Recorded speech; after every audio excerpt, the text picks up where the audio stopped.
예준성 선교사님은 에콰도르에 사역하고 계십니다. 키토가 에콰도르 수도인데요. 키토에 계시는데 거기가 해발 2,850m입니다.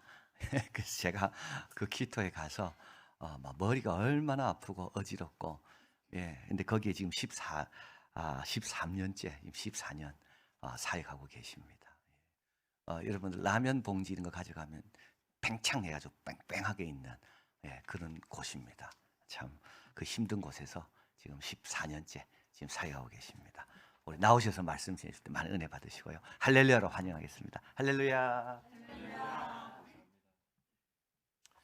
감사합니다. 예준성 선교사입니다. 오늘 키가 너무 커서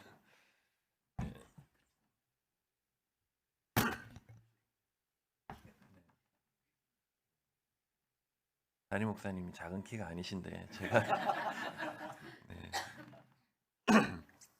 에콰도르에 대한 소식과 또 약간의 소개를 나누고 말씀을 나누도록 하겠습니다. 너무 딱딱할 것 같아서 케이크를 준비했습니다. 사실 제가 이제 에콰도르 갈 때 에콰도르는 다 정글밖에 없는 줄 알았어요. 그러니까 에콰도르 하면 이제 짐 엘리엇 순교 당한 그런 곳으로 각인이 되어 있는데, 이제 에콰도르도 세계화되어 있고, 또 여기 시라노라는 빵집인데 그 파리바게뜨가 우리나라 대표 브랜드는 될 수 없겠지만 그럼에도 불구하고 이제 시라노 이제 파리바게뜨 같은 그런 맛있는 빵집도 있고 또 커피도 팔고 그렇게 합니다. 이제 두 번째 그림은 에콰도르 음식입니다. 이제 빨간 국물이 보이는 건 엔세보자도라고 하는데, 빨간 양파를 많이 끓여서 우려낸 물에 생선을 넣어서 삶아 넣습니다. 넣어서 이렇게 약간 매콤하지만 너무 걸쭉하지 않은 굉장히 맛있습니다. 해안가 음식이고요. 그리고 이제 고산 지역은 우리나라 삼계탕까지는 아니고 이제 닭국 같은 겁니다. 깔두데 가지나라고 해서 제가 굉장히 좋아하는데, 약간 다른 거는 이제 계란을 넣습니다. 그래서 이건 해안가 음식이고 이거는 이제 고산. 그러니까 저희는 이제 안데스 산맥 쪽에 살거든요. 깔두데 가지나.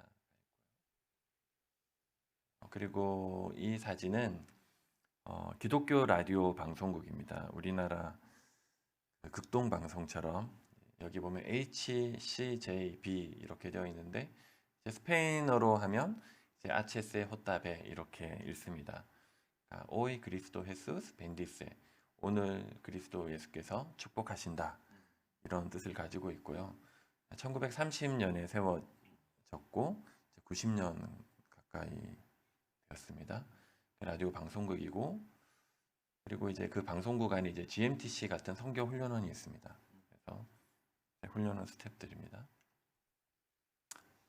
이 사진은 이제 저희 아내 사진이고, 또 이제 국가대표처럼 보이죠. 네, 에콰도르 국가대표 축구 선수인데 저희 교회에서 자란 이제 학생이었습니다.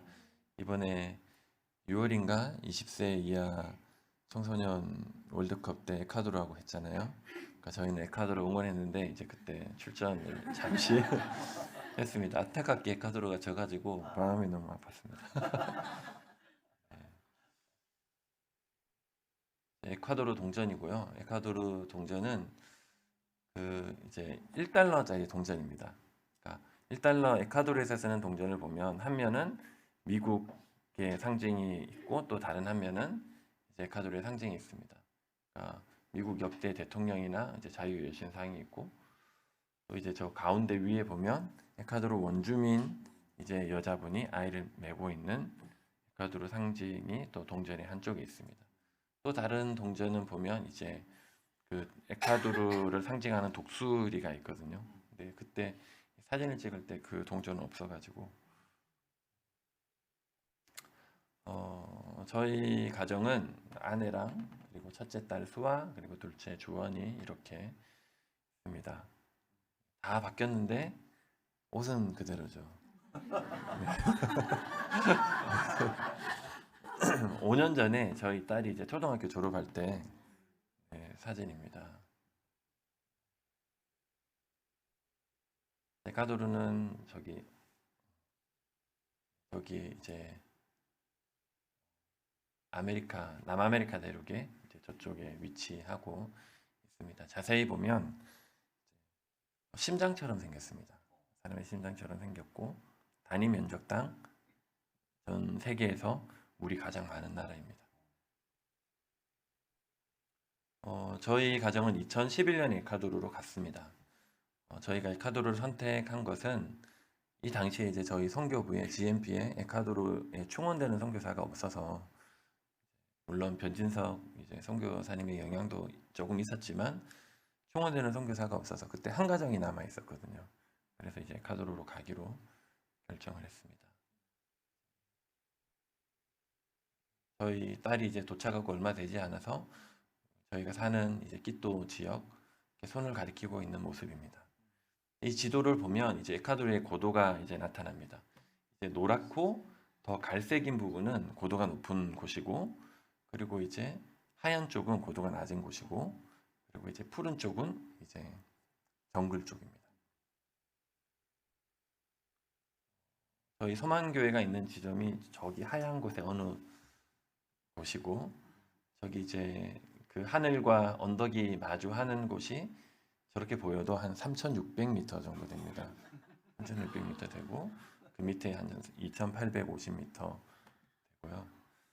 그리고 첫 텀에 이제 아이들이 많은 이유는 제가 소망교회를 시작한 것이 아니고 이전에 계셨던 선교사님이 소망교회를 시작하기 위해서 어린이 사역을 하고 계셨고, 저희가 도착하고 1년 후에 이제 건강 문제로 철수하시면서 제가 소망교회를 이제 맡게 되었습니다.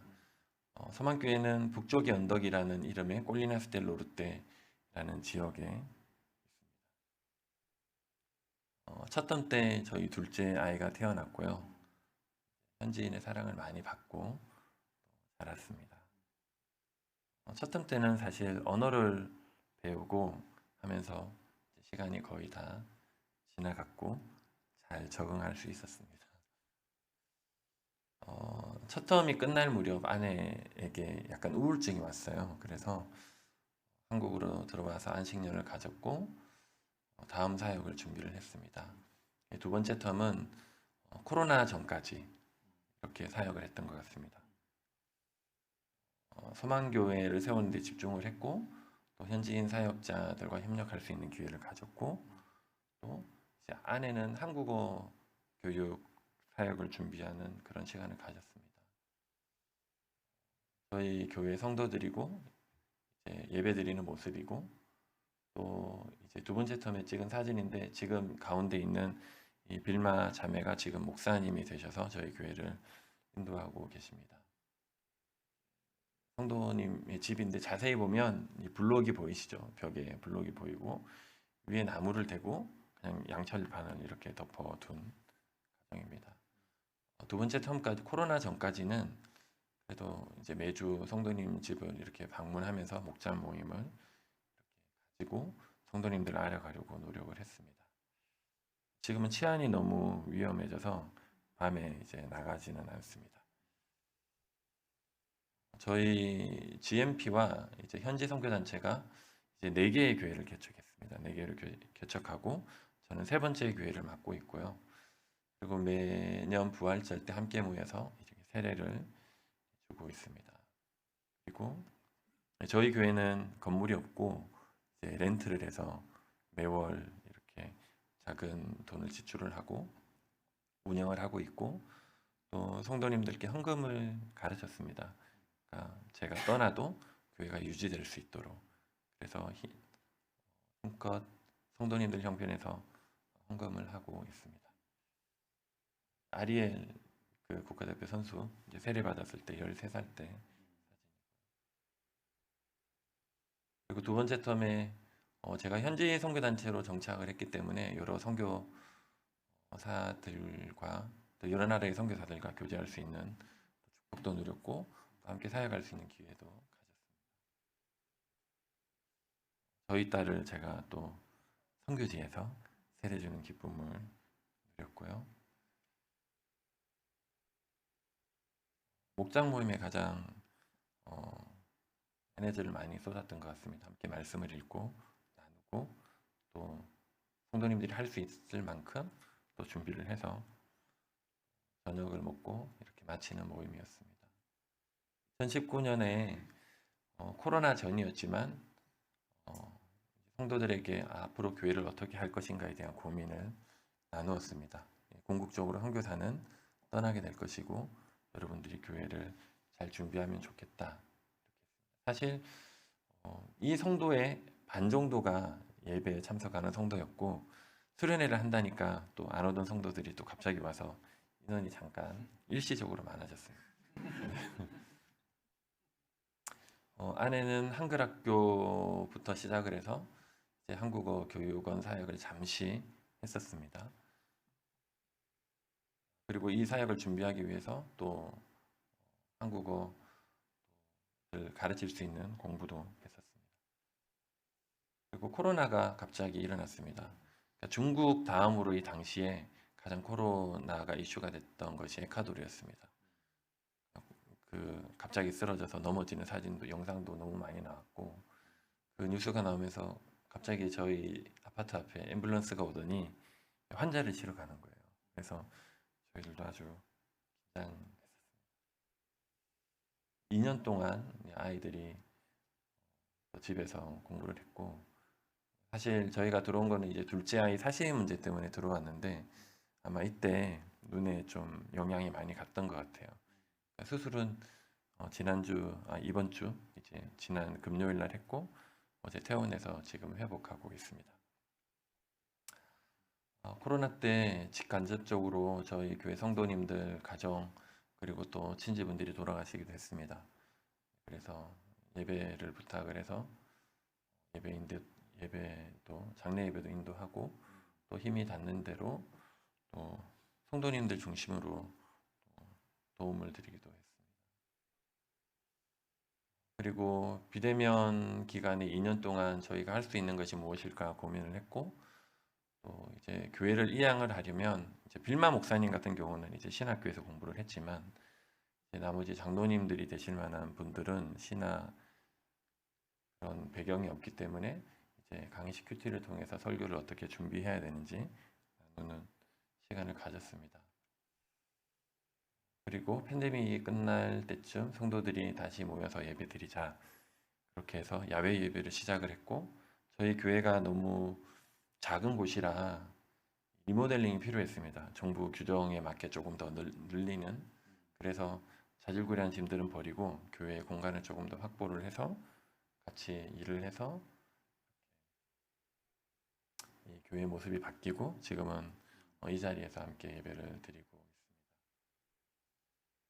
작년 이맘때 저희 교회 수련회를 다시 가지면서 교회 이양 문제를 다시 한번 이야기를 했고 빌마 목사님 같은 경우는 신학을 제가 왔을 때 도착했을 2011년에 이미 하고 있었고 2014년 정도에 신학교를 졸업을 했고 지금까지 매달 한 번씩 계속 설교 훈련을 했고 교회를 같이 보았기 때문에 빌마 목사님이 기도하면서 본인이 교회를 맡겠다고 하셔서 빌마 목사님을 교회 담임 목사를 세우는 거에 성도님들이 동의를 해주셨고 두 분의 장로님을 세우는 것도 동의를 해주셔서 올해 1월에 빌마 목사님과 장로님을 안수를 하였고 이제 세워진 교회 목사님들을 초청해서 같이 기념하는 시간을 가졌습니다.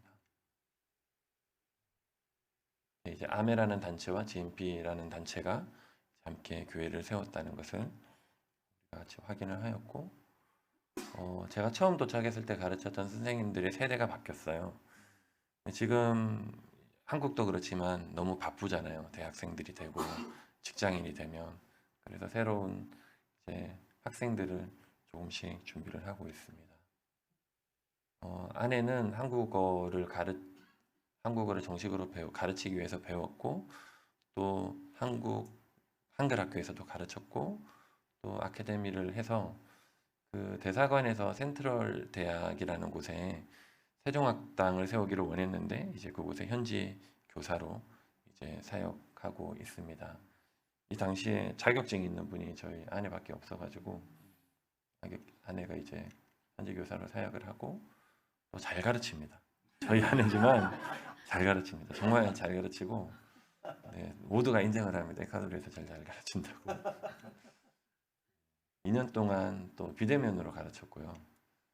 근데 이제 올해 1월에 이제 첫 번째 졸업생이 나왔는데 이제 이 여기 센트럴 대학의 언어센터에 많은 7, 8개 외국어가 있는데 이 학생들이 한국어로 자기의 소감을 발표를 하고 자기 비전을 발표를 해서 학교에서 굉장히 감동을 받았습니다. 그리고 저는 2020년부터 이제 주중에 이제 꼬리엔테스라는 선교 훈련원에서 파트로 사역을 하고 사역 전환을 준비를 하고 있습니다. 교회를 이양을 하고 나면 저는 훈련원에서 사역을 하게 될 것 같습니다. 대부분의 이제 미국, 캐나다 선교사님들이 초기에 헌신을 하셨고 이분들은 30년 이상 에콰도르에서 사역하신 선교사님들이고 이제 이분들 연세들이 다 많으셔서 지금 이제 남미 선교사님들이나 다른 분들로 대체되어 가고 있습니다.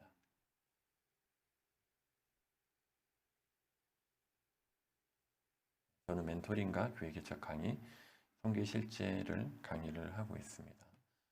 저희 가정의 가장 큰 기도 제목은 주원이 눈 치료였는데 하나님의 은혜로 순적하게 잘 치료가 되었고 지금 회복하고 있습니다. 말씀을 잠시 나누겠습니다. 저희가 아까 봤듯이 이제 케이크, 음식, 또 라디오와 훈련원 이걸 보면서 이제 에콰도르 사회와 또 문화와 식생활 그리고 에콰도르도 또 복음을 전하기 위해서 고민하고 있는 기독교 공동체가 있다는 것을 우리가 확인을 했습니다. 또 동전을 보면서 에콰도르의 정치와 경제가 미국과 굉장히 밀접하게 관련이 되어 있다는 것도 우리가 확인할 수 있었습니다. 오늘 본문은 원수를 사랑하라는 소제목을 가진 누가복음의 말씀입니다. 본문은 27절부터 시작이 되는데요. 러시아와 우크라이나에서 전쟁으로 고통받는 사람들, 또 얼마 전에 시작된 하마스와 이스라엘의 문제로 고통받는 사람들, 그분들은 원수라는 단어를 생각을 하면 철저하게 이 의미가 어떤 의미인지 와닿을 것 같습니다. 그런데 여러분들은 혹시 어떠십니까? 원수라는 단어를 생각할 때 혹시 떠오르는 사람이 있으십니까? 떠오르는 사람. 사실 우리는 원수라는 단어가 잘 떠오르지 않는 시대를 살고 있습니다. 사실 저희가 이제 제가 73년생인데 이제 50이 된 거죠. 저희가 어렸을 때는 도시에 살든 시골에 살든 다 공동체를 어느 정도 공동체성을 유지하면서 살았습니다. 저희 아버님이 그 반장인가 하셨거든요. 그래서 반상회가 있으면 제가 저기서부터 저까지 문을 두드리면서 오늘 저녁에 반상회 있어요. 이렇게 했던 기억이 있습니다. 그런데 이제는 1인 가구 시대가 되어가고 있다고 듣습니다. 불편한 사람이 있으면 안 만나도 되고 주문할 때도 심지어는 요즘 키오스인가요? 키스콘가요? 네, 키오스크인가요? 네, 단어가 어렵습니다. 네, 키오스크에서 그냥 누르고 주문도 안 하고 그냥 이렇게 받아서 이렇게 가면 되는 시대를 사는 것 같습니다. 물론 어려운 관계가 있지만 사회가 그렇게 바뀌어 가고 있습니다. 내가 불편하면 안 만나겠다 이러면 안 만나도 됩니다. 쿠팡에서 시키면 그 다음날 오더라고요. 근데 2000년 전에는 분명히 지금과 다른 시대였습니다. 오늘 본문 앞을 조금 살펴보면 5장에서 베드로를 예수님께서 부르시고 또 27절에서 레위를 부르고 또 6장 12절에 보면 제자들이 다 모였음을 말해주고 있습니다. 그리고 5장에서 팔복을 조금 언급을 하고 오늘 본문에 도달합니다. 원수를 사랑하는 말은 예수님의 가르침의 핵심이 되는 말씀이십니다. 적어도 누가복음에서는 제자들을 부르신 후 이 말씀을 처음 다루고 있기 때문입니다. 누가복음이 복음의 보편성을 말한다는 것을 생각해 볼 때 예수님은 제자들에게 어떤 특별한 가르침을 주기 원하셨던 것 같습니다. 말씀을 묵상하면서 누가가 왜 누가복음의 앞부분에 이 본문을 두었을까? 저는 고민을 했고 또 하나님께서 저에게 주신 마음은 예수님께서 특별히 누가를 통해서 또 제자 공동체에게 특별한 말씀을 하시기를 원하셨다는 것을 생각하게 되었습니다. 그래서 누가복음을 기록하면서 예수님께서 꿈꾸신 공동체는 바로 이런 교회였다라는 것을 우리에게 쓰기를 원했던 것 같습니다. 제자들을 부르신 후에 예수님은 내가 꿈꾸는 궁극적인 공동체는 이런 것이었다. 이것을 말해주기 원하신 것 같습니다. 선교 훈련을 받을 때 제가 가장 기억에 남았던 메시지 중 하나는 여러분들의 비전을 여러분들의 공동체와 나누어야 된다. 여러분들의 끝을 나누어야 된다였습니다.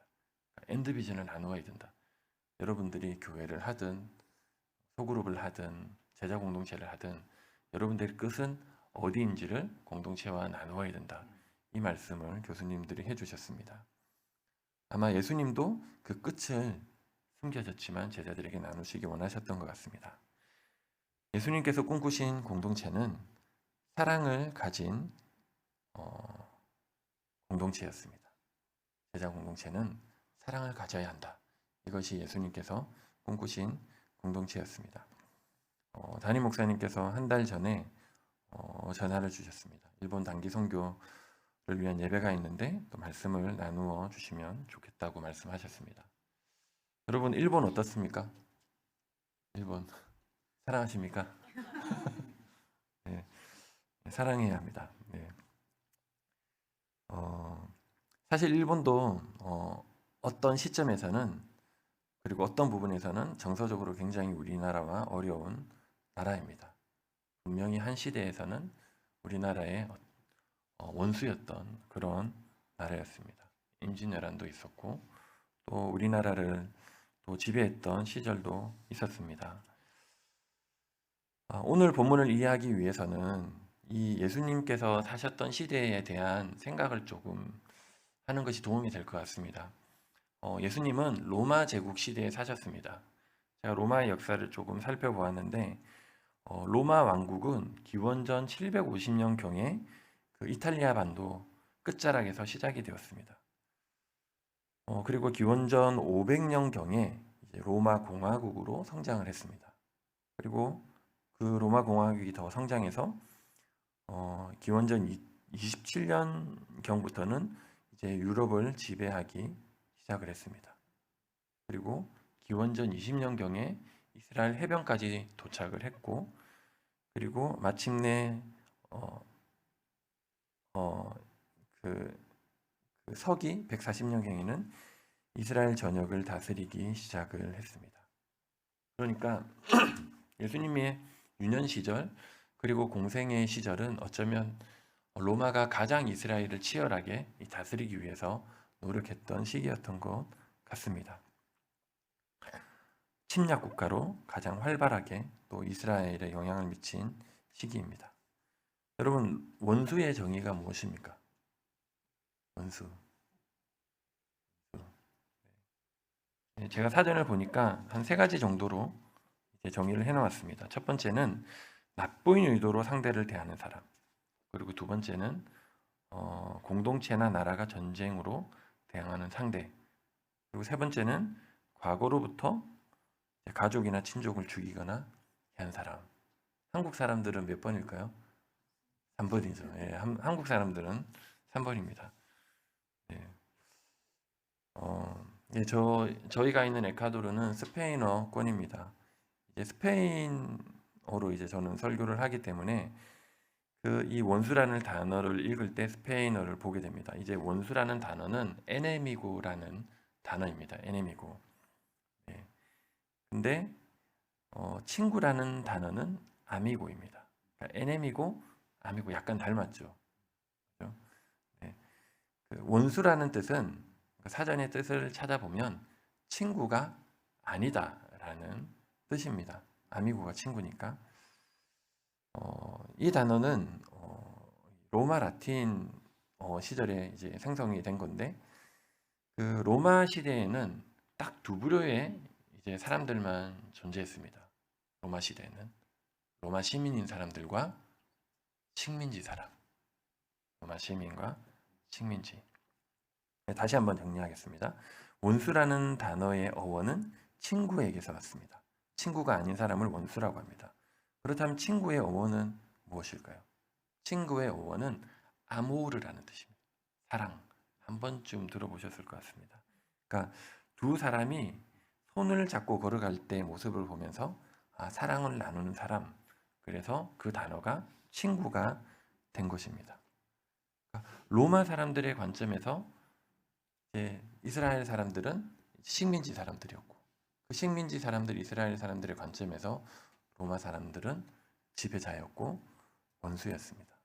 성경에서 물론 분봉왕을 세우긴 했지만 성경에서 로마 사람들이 이스라엘 사람들을 얼마나 핍박했는지 많이 기록하고 있진 않지만 분명히 그러한 역사가 있었을 것입니다. 아마 많은 의미가 원수라는 단어에 포함이 되어 있었을 것입니다. 아마 예수님께서 원수를 사랑하라고 말했을 때 어떤 제자들에게는 분명히 로마의 이미지가 포함이 되어 있었을 것입니다. 여러분들을 모욕하는 사람을 선대하기가 쉬울까요? 여러분들을 저주하는 사람들 선대하기가 쉬울까요? 제가 마트에 한번 갔는데 카드로에서 어떤 백인 계열의 되게 부자 같이 보이는 분하고 이렇게 부딪혔어요. 제가 의도적으로 부딪힌 거 아니고 이쪽에 오는 사람을 피하려다가 부딪혔는데 엄청 뭐라 하는 거예요. 저를. 기분이 너무 나쁘더라고요. 그래서 제가 하려다가 참았습니다. 근데 사랑까지는 안 되더라고요. 사랑까지는 안 되더라고요. 이게 사람의 마음입니다. 여러분 혹시 뉴스에서 이번에 팔레스타인 전쟁이 터지면서 혹시 이스라엘 어린아이 한 명을 세워두고 팔레스타인 아이들이 그 아이들을 이렇게 괴롭히고 그것을 영상 찍은 거 혹시 보신 분 있으십니까? 이번에 하마스 사태 터지고 나서 납치된 아이 중에 이스라엘 아이를 한 명을 두고 그 하마스인지 이제 팔레스타인 어린인지 이제 걔를 이렇게 괴롭히고 그걸 영상을 찍은 걸 뉴스에서 보여준 걸 제가 본 적이 있습니다. 그 아이 나이가 딱 저희 아들 나이인 거예요. 부모가 만약에 그 아이를 봤으면 용서가 안 될 것 같아요. 용서가 안 될 것 같아요. 그런데 심지어 오늘 본문에서는 29절에 너희 뺨을 치는 자에게 젖뺨도 돌려대고 너희 겉옷을 뺏는 자에게 속옷도 거절하지 말라. 내게 구하는 자에게 주며 내 것을 가져다 주라. 이렇게 이야기를 합니다. 옷을 가져가면 속옷도 주라. 무슨 말일까요? 저희 아이와 집에 마치고 돌아오는 길에 그 한 에콰도르 분이 그 이제 가정부 일을 하시는 분인 것 같아요. 그분이 지나가면서 저를 부르더라고요. 그리고 그러면서 저희 아이가 입는 옷을 줘 달라고 그러는 거예요. 프레스타메가 빌려달라는 말인데 에콰도르에서는 빌려달라는 말은 나한테 달라는 뜻이에요. 근데 그 옷은 제가 저희 아이에게 처음으로 사준 옷이에요. 그러니까 교민들한테 옷을 받아 입다가 이제 교민들이 많이 떠나서 이제 받아 입을 옷이 없는 거예요. 그래서 제가 큰 마음을 먹고 그 노스페이스 경량 패드를 사줬거든요. 그러니까 에콰도르가 따뜻한 나라인데 근데 파카를 입지는 않는데 겨울에 그 밤이 되면 굉장히 추워요. 그래서 경량 패드가 하나 있어야 돼요. 그래서 경량 패드를 이제 사줬어요. 저희 아이가 그 옷을 너무 좋아하는데 그 아주머니가 지나가면서 프레스타메 이렇게 이야기를 하는 거예요. 근데 왜? 그러니까. 근데 이제 그 프레스타메라는 단어를 저희 아이도 들었거든요. 그러니까 아이가 이렇게 움찔한 거예요. 자기 옷 뺏어 갈까 봐. 그래서 제가 왜? 그러니까 아니야. 그러더니 그냥 간 거예요. 그러니까 너무 기분이 나쁜 거죠. 있어도 되고, 그러니까 저희를 중국인으로 생각을 했나 봐요. 그러니까 중국 사람들이나 아시아 계열을 좀 무시하는 분들이 많이 계시거든요. 너무 불쾌했어요. 근데 만약에 제가 이제 그분이 아주머니였고 제가 이제 남자였으니까 보호를 할 수 있었지만 강제로 이제 그 옷을 뺏어 가고 아이가 잃어버렸다고 생각을 하면 얼마나 화가 났을까요? 그러니까 사실 원수를 사랑하는 말은 쉬운 말이 아닙니다. 그러니까 단순히 우리가 가지고 있는 하나를 잃어버렸을 때도 그 원수를 사랑하기가 힘든데 국가적으로 위협을 주고 사람을 죽이고 가족을 어렵게 하는 사람들을 사랑하라는 것은 굉장히 어려운 문제입니다. 그런데 예수님은 제자들에게 원수를 사랑하라라고 오늘 말씀하셨습니다. 예수님께서 생각하신 꿈꾸신 공동체는 그 공동체의 크기는 단지 친구나 이웃에게만 머물지 않습니다. 나와 잘 지낸 사람들에게 머물지 않습니다. 더 많은 희생과 도움이 필요한 곳을 향하고 있습니다. 그 말씀이 바로 원수를 사랑하며 너희를 미워하는 자를 선대하며입니다. 예수님께서 꿈꾸신 공동체는 사랑을 가진 공동체였습니다. 그래서 교회는 사랑을 가진 공동체가 되어야 합니다.